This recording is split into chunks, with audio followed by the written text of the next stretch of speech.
સવારે ઉઠીને વાર કયો, તારીખ કઈ, જોઈએ કેલેન્ડરમાં. નાસ્તો બનાવવાનું, ચાય બનાવવાનું, ગેસ જોઈએ સિલિન્ડરમાં. હું કે સિલિન્ડર ભાઈ, તમારી ડિમાન્ડ બહુ ચાલ્યા કરે માર્કેટમાં. એમ તો આપણો રેટ ચાલે 1000માં, પણ આપણી વેલ્યુ વધી ગયેલી બજારમાં. એટલે પેલું સપ્લાય એન્ડ ડિમાન્ડ વાળું છે લાગે. સપ્લાય ઓછી, ડિમાન્ડ વધારે. એટલે એમાં કંઈ ટેન્શન લેવાનું મળે નહીં. સ્ટ્રેટ ઓફ હોર્મોઝ ખુલી ગયેલું છે ને બધું સોર્ટ આઉટ થઈ ગયેલું છે. એ શું છે સ્ટ્રેટ ઓફ હોર્મુઝ?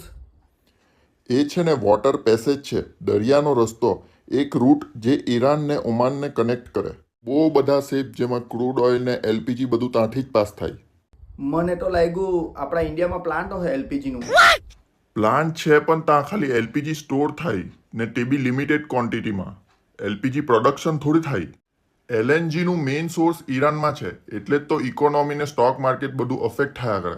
પણ આપણાને કંઈ ટેન્શન નહીં મળે, કેમ કે બધી વાત થઈ ગયેલી છે. આપણા ઇન્ડિયન વેસલ ક્રોસ કરી શકે સ્ટ્રેટ ઓફ હોર્મુઝ.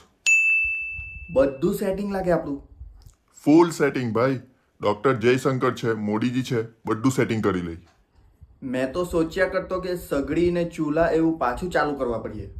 ચૂલો ને એવું બધું પહેલે કરતા, છાણા ને એવું. આજે તમારાથી ચૂલો હલગાવાઈ ગયે, આગ પડે કે તમારાથી ખાલી વિડીયો બનાવતા આવડે મોબાઈલમાં. એ તો સાચી વાત. હવે મને તો આદત પડી ગયેલી હવે ગેસ સ્ટવની, પણ મજબૂરીમાં બધું શીખવા પડે. પેલું બધું હારું, લાકડા ને ઈંધરા બાળ્યા કરવાનું, નેચરલ એકદમ. નહીં, મને એ બધું ટાયલા નહીં ગમે. મને ખાલી એલપીજી ગમે.